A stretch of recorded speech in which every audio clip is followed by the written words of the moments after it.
guys, welcome to episode 5 of the Amazing Inventors Read Aloud series, where we read books about some of the world's greatest inventors.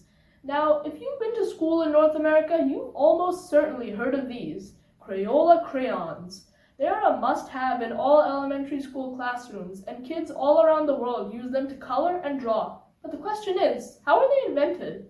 Well, it's all explained in the book we're reading today, which is The Crayon Man, the true story of the invention of Crayola Crayons by Natasha Bibo. So now let's read it.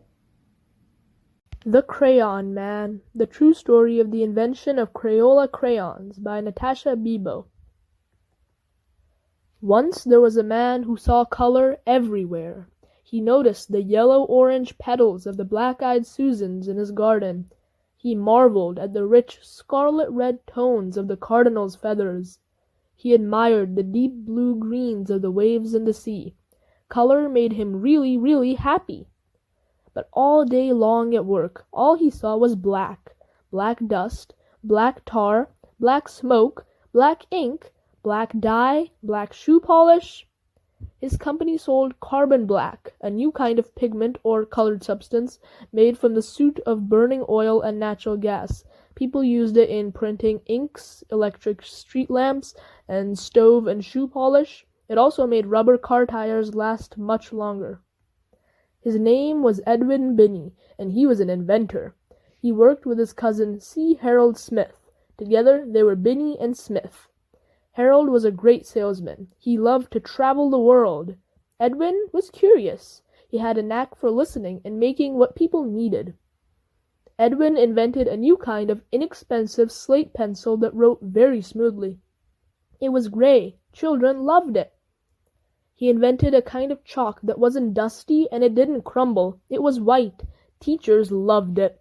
He invented a wax crayon that would write on wood and paper packaging. It was really, really black. People loved it. And paper was expensive in the 1800s, so children wrote with slate pencils or chalk on slates, which were like small handheld blackboards. So when everyone, including Edwin's wife, Alice, told him that children needed better, cheaper crayons, he listened. They said, "The crayons we have are big, dull, and clumsy. The lumps of colored clay only make fat, clunky lines. And the artists' crayons from Europe are far too expensive. They crumble and break easily. Some are even poisonous." Alice used to be a school teacher, so she knew what the children needed. She encouraged Edwin to invent this new type of crayon. Edwin thought about his company's inventions. When you drew a picture with their gray slate pencil, it rubbed off at the drop of a hat. When you drew a picture with their white chalk, it smudged everywhere.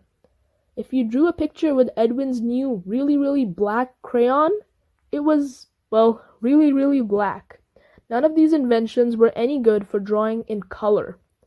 So Edwin listened, and Edwin invented.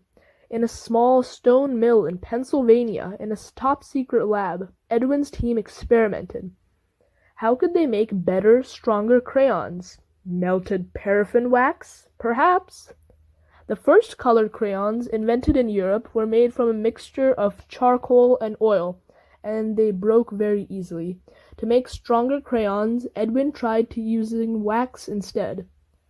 Now for the crayon colors, grinding up rocks and minerals into fine powders.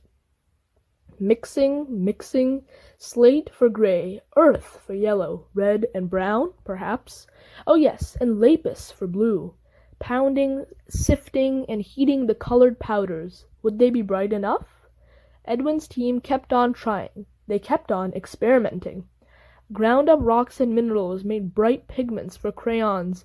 Red iron oxide for red, yellow iron oxide for yellow, varied shades of red iron oxide for brown, carbon black for black, zinc oxide for white, and imported ultramarine made from lapis lazuli for blue. They came home covered in color. They experimented some more and discovered a pinch of this pigment, a splash of that one, a little hotter, a little colder, and voila! Lots of different shades. Now there were greens, oranges, violets, and pinks too. Edwin came home covered in color. To make orange, green, and violet, chemists blended various pigments and clays. Some minerals changed color when they were heated, plus the length of time the mixtures were left to cool created different shades as well.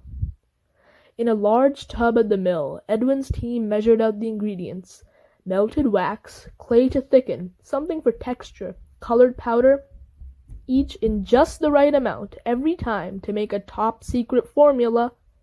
Slowly, carefully, stirring by hand, they poured the special formula into thin, crayon-shaped molds, smaller than any other inventors, just the right size for little children's hands. The mixture cooled and hardened. Edwin watched, and Edwin waited. Children might eat or chew the crayons and get sick, so Edwin's team experimented to find new, safe, non-toxic colors and materials. Finally, one summer evening in June 1903, Edwin came home covered in color and announced that he'd invented a new kind of colored crayon. But what should he call it? Alice had an idea. She said, "Let's mix the French word cray for a stick of chalk, and the word ola from the word oleaginous, meaning oily, like the oily texture of the crayon wax, to invent a new word, Crayola." Edwin listened. Binney and Smith shipped out the very first Crayola crayon boxes: red, orange, yellow, green, blue, violet, brown, and black. 8 colored crayons for just a nickel.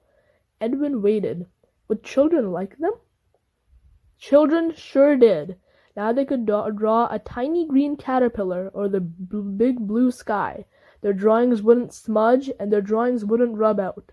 They were bright and could last a really, really long time. By the 1900s, inventors had figured out how to make cheaper paper from wood pulp, so children could now draw on paper instead of just slate. Excitement over the new, colorful invention spread like wildfire. Admirers from far and wide flocked to marvel at Binney and Smith's inventions at the St. Louis World Fair. The company's dustless chalk even won a gold medal. Proudly, Edwin and Harold showed it off, especially on their new Crayola crayon boxes. Every day, Edwin bought colorful bouquets from his garden to inspire the Crayola team. They made crayons in even more different shades, and later asked children to help name some of them. To celebrate their 90th anniversary, Crayola held a color naming competition. The 6-year-old winner coined Tropical Rainforest. Other color names created by children included Robin's Egg Blue, Tickle Me Pink, and Macaroni and Cheese. At last, because of Edwin Binney, the man who saw color everywhere, and who had a knack for listening and making just what people needed, children all around the world could reach for just the right shade: Sunglow, Wisteria, Jungle Green, Marvelous, Wild Watermelon, Cadet Blue, Lavender, Timberwolf, Robin's Egg Blue, Razzmatazz, to draw anything. I hope you guys enjoyed that read aloud. Be sure to hit like and subscribe and stay tuned because the next episode of this series is coming soon. Bye!